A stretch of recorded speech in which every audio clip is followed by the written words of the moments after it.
సోదరిమణులందరూ కూడా పాద నమస్కారాలు చేస్తున్నాను. ఎందుకంటే మీ యొక్క ఓర్పు గొప్పతనం చాలా గొప్పది.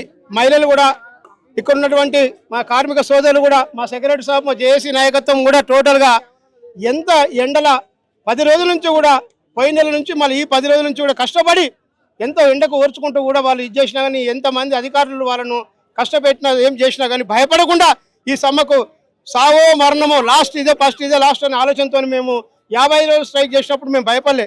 ఇప్పుడు అసలు భయపడం. కానీ రేవంత్ అన్న నువ్వు మా ఎంపీ అప్పుడు ఎక్కడ మేడ్చల్ మల్లికార్జున చేసినప్పుడు మేము నిలబడి కొట్లాడినాం, మేము ఓట్లు వేయించినాం. ఆర్టీసీ కాకుండా ఊరు తిరిగినాం, బస్సులలో తిరిగినప్పుడు కూడా మేము చెప్పినాం రేవంత్ అన్న నీకు దండం పెడతామే, గట్లా కాకుండా చూడు, నువ్వు నీ పేరు మంచిగా ఉంది, ఆ పేరు ఖరాబ్ చేసుకోవు. ఇలా పొన్నమన్న మాకు వస్తామని చెప్పిండు, ఆయన పోయి బర్త్డేలో లేకుండా అత్తమ్మ చచ్చిపోయిందని మాకు ఒక వార్తలు వస్తున్నాయి. సరే సాగు అయితేనేమో దానికి మేము తప్పు పట్టం. ఇంకో ఇన్ఛార్జ్ కానీ చెప్పాలి, మన బట్టి విక్రమార్కన్న కూడా ఒక దేవుళ్ళు అంటాడు. మరి ఆయన కూడా మరి కొద్ది జ్ఞాపకం చేసుకున్నా. ఎవరితో వచ్చి మీరే అన్నారు ఆర్టీసీ కార్మికులతోనే మా కాంగ్రెస్ గవర్నమెంట్ వచ్చింది, పాతది రజాకార్లది కేసీఆర్ ప్రభుత్వం పడిపోయిందని చెప్పారు. ఇది వాస్తవమా కాదని మేము అడుగుతున్నాం. అన్న మా ఒక్కరి గురించి కాదే, మహిళలకు మంచి ఉచిత మహిళా పథకం ఇచ్చినాం, 300 కోట్లు ఇస్తున్నట్టు సంతోషం. మేము మాది ఎంతనే 100 కోట్లు కాదే, సంవత్సరం మొత్తం కూడా 500 కోట్లు అయితే మా పే స్కేలు విలీనము మా యూనియన్ నాయకులు ఉంటారు. మాకు యూనియన్ నాయకులు లేక మా కార్మికులు ఎవరితో అడిగే పరిస్థితి లేదు. అధికారులు కూడా వాళ్ళు ఏమన్నా కానీ పోయి చెప్పుకునే పరిస్థితి లేదు.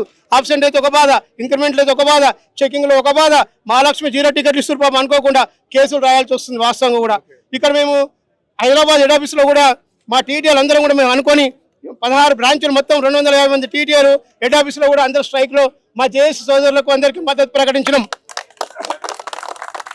అదేవిధంగా కూడా మా గ్రేటర్ హైదరాబాద్ జోనల్ జేబీఎస్ మేమందరం కూడా మా టీటీఎల్ మా పివి కుమార్ సాబ్, మా ఎస్ఎస్ ప్రకాష్ సాబ్, కేఎస్ఎన్ రెడ్డి సాబ్, మా యొక్క అందరికీ మా టీటీఎల్ డ్రైవర్ సోదరులు కూడా రామారావు కూడా ఇక్కడ మన పెద్దిరెడ్డి అన్న కూడా నారాయణ జిఎస్ రెడ్డి వీళ్ళందరితో సహకారంతో చివరికి మా జీప్ మెకానిక్ ఖాన్ సాబ్ కూడా ఆయన సహకారంతో సార్ మీరు ఎట్లా వెళ్తారు సార్ అని మాత్రం అడిగితే మాకు కూడా ఒకసారి బాధ అనిపించింది. ఇప్పుడు మాకు డ్యూటీకి ఎక్కాము, మేము డ్యూటీ ఎక్కాలనుకున్నాం. వాస్తవంగా మేము చెప్పినాం అన్న మనం మళ్ళీ బస్సు ఎక్కుతాం, వాళ్ళ మనుషులు మీది తిట్టకున్నా కానీ లోపలే తిడతారు. ఒక్కొక్కరు ఏమో చికాకు వచ్చి తిడతారు, మీరే మనుషులు అని తిడతారు, కొడతారు కూడా అవసరం వస్తే.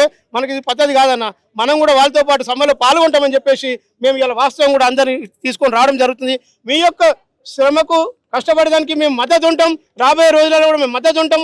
అన్నిటి కూడా ఫస్ట్ మీరు డ్యూటీ ఎక్కినాకనే మీకు ఏదైనా ప్రాబ్లం వచ్చింది, కండక్టర్ డ్రైవర్లు కానీ మెకానిక్ సోదరులు కానీ ఎవరికైనా కానీ మీకు ఏ ప్రాబ్లం వచ్చినాక మీరు డ్యూటీలు ఎక్కినాకనే మా నాయకులు అందరం కలిసి మేము డ్యూటీ ఎక్కుతాం, మేము పోరాటం సాధిస్తామని చెప్పేసి ఈ విధంగా చేస్తున్నాం. సార్ రేపు మీరు క్యాబినెట్ మీటింగ్ ఉంది, అయ్యా రేవంత్ అన్న ఒక్కసారి చూడే మా బాధ కూడా చూడే. మేము కొట్లాడి వేయించినాం మేము ఓట్లు, ఎందుకంటే కేసీఆర్ను తొక్కినాం. నువ్వు పండ పెట్టి తొక్కుంటే ఎట్లా వచ్చినావో మేము కూడా ఎట్లా తొక్కేసినాం. కానీ నువ్వు మమ్మల్ని తొక్కాక మీకు దండం పెడితేనే మీకు ఈ మీడియా మిత్రులు కూడా మాకు ఎంతో సహకరిస్తారు. అంటే పోలీస్ సార్లు కూడా ఎంతో సహకరిస్తారు. ఇక్కడ మాకు వాళ్ళు ఒక్క మాట ఏమంటలేరు, వాళ్ళకు కూడా తెలుసు.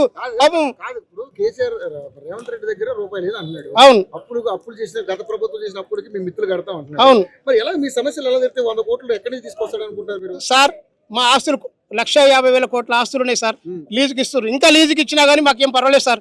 మాకు ఇంత కడుపు నిండి అన్నం పెట్టురి, తినడానికి ఇంత బట్ట, మా భార్య పిల్లలకు బిడ్డల పెళ్లి చేసేది ఉంది. 1,50,000 కోట్ల రూపాయల ఆస్తులు ఉన్నాయి. పక్క రాష్ట్రంలో వీలైంది, మనకి ఎందుకు ఇక్కడ వీలు కావట్లేదు? అదే కదా సార్ ఇక్కడ ఉన్నది. అదే కదా సార్, ముందు నగలు సక్కడ పోతే వెనుక నగలు సక్కలు పోతుంది. ముందు నగలు సక్క పోక లాస్ట్ 90% తీసుకొచ్చి పెట్టిండు ఆ దుర్మార్గుడు.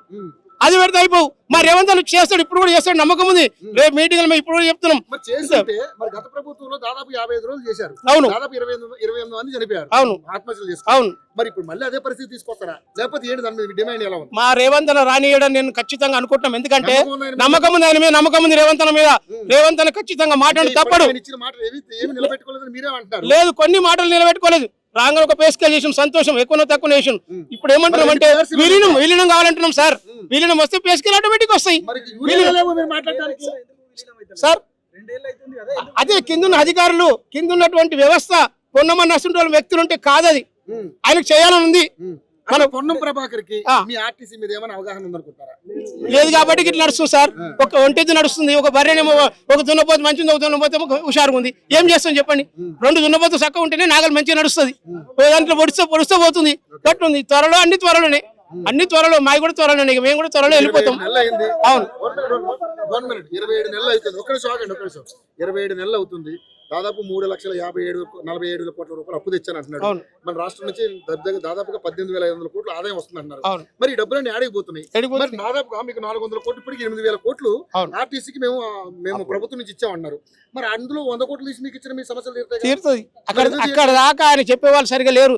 ఏం గతి ఆర్టీసీలకు ఇట్లా ఉంటారే, అని ఆర్టీసీ చాలా లైట్ గా తీసుకున్నారు. లైట్ తీసుకుంటారు. ఎందుకంటే అల్ప సంతోషం వాస్తవం కూడా మేము ఇప్పుడు ఒక ఇవాళ పిఆర్సీ ప్రకటించిన అనుకుందాం, వీళ్ళందరూ మర్చిపోతాం ఇక మేము. అదే 55 రోజులు మీరు చేసిన 28 మంది చచ్చిన తీసుకెళ్ళి దండం పెట్టంగానే మీరు అంతా ఖుషి అయిపోయారు. పాలాభిషేకం చేసినాం, కానీ ఇప్పుడు పాలాభిషేకం చేయం. ఇప్పుడు అలాంటి చేయం. మాకు విలీనం చేయండి, మా యూనియన్ మాకు ఇప్పియండి, మాకు కావాల్సిన ఎన్నట్టు చేయండి. ఇప్పుడు ఇక్కడ 4,000 బస్సులు 3,000 బస్సులు వస్తున్నాయి సార్, ప్రైవేట్ ఎలక్ట్రికల్ బస్సులు.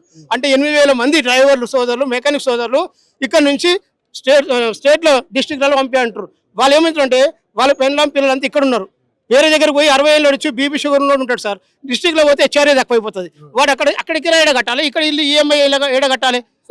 పెరుగుతుంది, అన్ని పెరుగుతున్నాయి, అన్ని రకాల ఇబ్బందులు ఉన్నాయి. అవును. కానీ యూనియన్ కూడా లేదు, యూనియన్ లేదు, జీతాలు పెరగలేదు, లేదు. అదే విధంగా విలీనం లేదు, పాత పిఆర్సీలు 2 లేవు.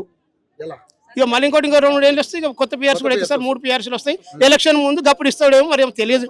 కానీ ఇప్పటికైనా మేము నమ్ముతున్నాం. అప్పుడు దాకా వెయిట్ చేస్తారు. ఇక ఏం సార్, ఇక అయిపోయింది యుద్ధం. ఇడిగా లాస్ట్ గా ఇది కృష్ణార్జునుల యుద్ధం. ఇది ఒక యుద్ధం, ఇది లాస్ట్ అండ్ ఫస్ట్. సావుడా బతుకుడా ఏదైనా కానీ ఇంకా ఇప్పుడు మళ్ళీ 55 కాదు 56 రోజులు అని మొన్న 54 నిమిషాలు కేసీఆర్ గారు మాట్లాడారు. 52 నిమిషాలు. ఈసారి ఏం చేసిన రేవంత్ సార్ 56 నిమిషాలు మాట్లాడిండు. మేము కూడా 55 రోజులు చేసినాం స్ట్రైక్. ఈసారి అవసరం అయితే 56 రోజు కూడా దాటిపోతాం మేము. దేనికైనా అడ్డంగా వస్తాం, నరుక్కుంటూ పోతాం, అడ్డంగా వస్తాం, తొక్కుంటూ పోతాం. అది దేనికి అడిగారు? 4 వారాలు దేనికోసం అడిగారు? కాలయాపన వేయడానికి వీళ్ళు విడగొడదాం. కొంతమంది నాయకులు విడగొట్టేసి తీసుకుందాం. కానీ మా పాత నాయకులు కూడా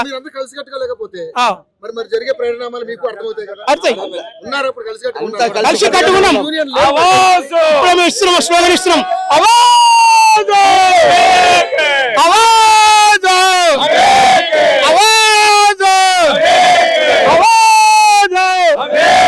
हमारा मांगे नहीं मिले तो बस का भैया नहीं चलेगा, बस का भैया, बस का भैया, बस का भैया, बस का भैया नहीं चलेगा, नहीं चलेगा, नहीं चलेगा, बस का भैया नहीं चलेगा, नहीं चलेगा, नहीं चलेगा, बस का भैया नहीं चलेगा, पन्नम का भैया, पन्नम का भैया नहीं चलेगा, पन्नम का भैया नहीं चलेगा, नहीं चलेगा, नहीं चलेगा, बस का भैया नहीं चलेगा, नहीं चलेगा, नहीं चलेगा, बस का भैया नहीं चलेगा.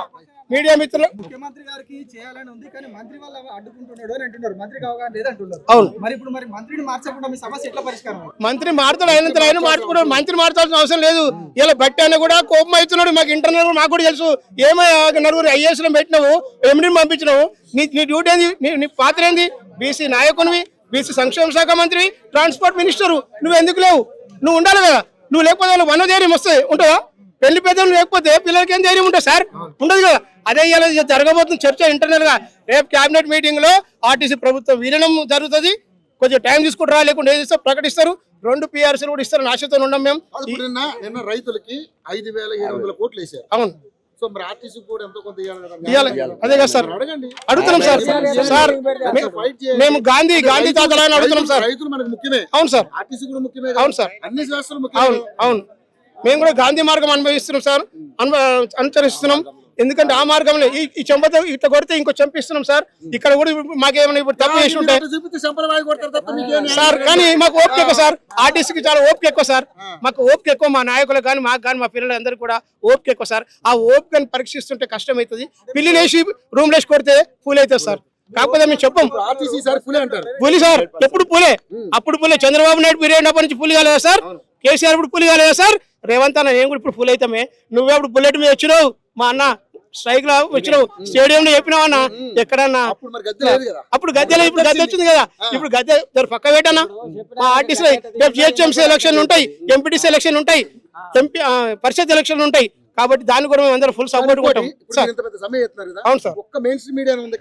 సార్ ఉండదు సార్. అమ్ముడు పోతే సార్, పైసలకు అమ్ముడు పోతాయి, భయభ్రాంతులు. మీకెందుకుంటే సార్? మీరు సోషల్, మీరు 10 మందిని కాపాడే వ్యక్తులు సార్. మేము చూసి సంతోషపడుతున్నాం సార్. మీరు ఉన్నారని మాకు, మేము స్పెషల్గా మీకు పాదాభివందనం చేయాలి. పోలీసులకు పాదాభివందనం చేస్తాం. ఎందుకు తెలుసా, మమ్మల్ని ఒక్కడ లాఠీ దెబ్బ లేదు, ఇక్కడ పొర్రలు నిలగొట్టలేదు. ఆ రాటి దెబ్బ లేదంటే మీరు మీ మీడియా పాయింట్లు చేస్తారు కాబట్టి లాటి దెబ్బ లేదు. అదే కొంచెం లోపలికి పోతే వాళ్ళు ఇప్పుడు అనౌన్స్ చేసి సార్ వాళ్ళు ఇప్పుడే అనౌన్స్ చేసి అంటారు సార్, పోలీస్ వారు కాబట్టి కాకి డ్రెస్ కాబట్టి అంటారు, తప్పలేదు. ఇది కాకి డ్రెస్సే కాదు, మా కాకి డ్రెస్ మాకు వాళ్ళకి తేడా ఉంటుంది సార్. వాళ్ళు ట్రాఫిక్ పోలీసులు ఒక్కరు ఉంటే ఎన్ని బండ్లు అయిపోతాయి సార్, ఎక్కడ ఆపుతా అవుతాయి. అదే మాకు ఉట్టి కాకి డ్రెస్ తాగుతారా సార్, ఆగరు. కాబట్టి సార్ మీరు ఇచ్చిన మీ యొక్క సహకారం కూడా మాకు ఇది అయిపోయేంత వరకు మీరు రావాలి సార్. మేము అందరం రుణపడి ఉంటాం. మాకు పిఆర్సీలు ఇచ్చినాక మా విలీనం అయిపోయినాక కూడా మీ అందరం పిలిచి మీ అందరం కూడా స్పెషల్ గా థ్యాంక్స్ ఆఫ్ చెప్తాం సార్. మా అందరి తరఫున థాంక్స్ కాదు మాకు కావాల్సింది మీ సమస్య పరిష్కారం అయితే. Thank you sir. సార్ కార్యాచరణ కఠినంగా ఉంటుంది సార్, ఇంకా చాలా కఠినంగా ఉంటుంది సార్. నేనైతే ఒక్కటి అనుకుంటున్నా సార్, ఈ వేదిక చెప్తున్నా, నేను పొట్టి శ్రీరాముడు ఆమరణ నిరాహార సెట్ చేసిండ్రో మీ అందరు కలిసి నాకు సహకరిస్తే నేను ఆ విధంగా ఉంటాను సార్. నేను చనిపోయిన పర్వాలేదు, ఆర్టీసీ గురించి చనిపోతా సార్. ఇది నేను ఓపెన్ ఛాలెంజ్ చేసి చెప్తున్నా. ఆమరణ నిరాహార చేస్తా, సాధిస్తాం sir. Thank you sir, thank you, నమస్తే. పరిస్థితి ఆమర నిరాహార దీక్ష చేసైనా సరే మా ఆర్టీసీ ఉద్యోగులందరి సమస్యల పరిష్కారానికి నా ప్రాణత్యాగం కూడా చేస్తానని అన్న మీ పేరు జలంధర్ రెడ్డి గారు అంటున్నారు. కానీ నిజంగా మరి ప్రభుత్వానికి చిత్తశుద్ధి ఉండాలి. ఎందుకంటే ప్రభుత్వం ఇన్ని ప్రభుత్వాలు మారిని తెలంగాణ కొట్లాడ తెచ్చుకున్న తెలంగాణలో నీళ్లు నిధులు నియామకాలు అన్నారు. నియామకాలు ఏమైనాయో మనకు తెలుసు. నీళ్లు సరే ఓకే, అదేవిధంగా మరి ఆదాయం ఎక్కడ పోయింది? సరే గత ప్రభుత్వం చేసిన తప్పులు మీరే ఎందుకు చేయాలా? వాళ్ళు తప్పులు చేశారనే మిమ్మల్ని గద్దెనెక్కిస్తే మరి వీళ్ళ బతుకులు ఏంటి? మరి అంటే మీరు గత పిఆర్సీ 2 పిఆర్సీలు ఇవ్వరు, కొత్త పిఆర్సీ వస్తుంది, వీళ్ళ బకాయిలు చెల్లించే పరిస్థితి లేదు. అదేవిధంగా ఆర్టీసీని ప్రభుత్వంలో విలీనం చేసే పరిస్థితి లేదు. మాయమాటలు ఎందుకు చెప్తారు సార్? మాయమాటలు చెప్పొద్దు. ప్రజలు ఇక్కడ మీకు 10 ఏళ్ళ అధికారంలో మేము ఉంటాం, 34 వరకు ఉంటాం మాటలు చెప్పడం కాదు. అది మీరు కోరుకుంటే కాదు, వీళ్ళు కోరుకుంటే ఉంటారు. మీరు వీళ్ళు కోరుకోకపోతే మీకు కేసీఆర్కి పట్టిన గతే మీకు పడుతుంది. దయచేసి ఆర్టీసీ ఉద్యోగులు ఉసురు తీసుకోకండి. గత ప్రభుత్వం 28 మంది దగ్గర 30 మంది చనిపోయారు. అటువంటి పరిస్థితి తీసుకురాకండి. ప్రాణం అంటే మీకు లెక్కలేదా? ఆర్టీసీ అంటే మీకు లెక్కలేదా? మీరు ఏమైనా విలీనం దీన్ని ప్రైవేట్ పరం చేయాలని చూస్తున్నారా? చూస్తే దాని మీద క్లారిటీ ఇవ్వండి. వాళ్ళకు ఒక ఐడియా ఉంటుంది, దాన్ని బట్టి ఏం చేయాలో చేస్తారు. అది అంతేగాని ఇన్ని కోట్ల రూపాయల ఆస్తులు ఉంచుకుని ఆర్టీసీలో కనీసం మీరు ఏమాత్రం కూడా వీళ్ళ మీద చిత్తశుద్ధి లేకుండా వీళ్ళ మీద జాలి చూపించకుండా ఈ రకంగా వ్యవహరించడం కరెక్ట్ కాదని ఈ మా యూఐటీవీ ద్వారా వీళ్ళకి సపోర్ట్గా మేము కూడా ఉంటాం. మేము కూడా అవసరమైతే ఇంత పాటు కూర్చుంటాం. దయచేసి వీళ్ళకి తప్పకుండా న్యాయం జరగాలని మనస్ఫూర్తిగా కోరుకుంటాం. రేవంత్ రెడ్డి గారికి ఇప్పటికీ మీకు ఒకటే అప్పీల్ చేస్తున్నాం. వీళ్ళు మీ మీద ఇప్పటికీ నమ్మకంగా ఉన్నారు. మీరు ఇప్పటికీ కూడా స్టిల్ ఇప్పుడు కూడా నమ్మకంగా ఉన్నారు. ఆ నమ్మకాన్ని ఉమ్ము చేసుకోకండి. జస్ట్ ఎన్ని కోట్లన్నా మీకు రావాల్సిన మొత్తం మాకు 7,500 కోట్లు సార్. అంతే. ఏముంది కొంచెం బెస్ట్ ఏముంది? మీరు దాదాపు 3,47,000 కోట్ల రూపాయలు అప్పు చేశారు. ఇంకో 1000 కోట్లు అప్పు చేయండి, తప్పేముంది?